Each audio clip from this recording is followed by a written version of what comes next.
ধনিয়া চিকেন এই নামটা হয়তো অনেকেই শুনেছো। বাই দ্য ওয়ে আজকে আমি রান্না করছি ধনিয়া চিকেন।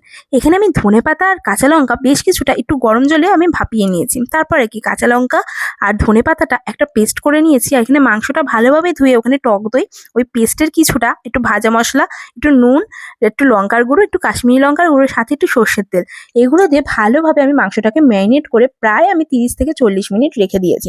এইদিকে আমি একটা পেস্ট বানিয়ে নিচ্ছি আদা, রসুন, লঙ্কা, পেঁয়াজ, এগুলো দিয়ে একটু জল দিয়ে আমি একটা পেস্ট বানিয়ে নিয়েছি, যেটা আমার মাংসের মেন মশলা।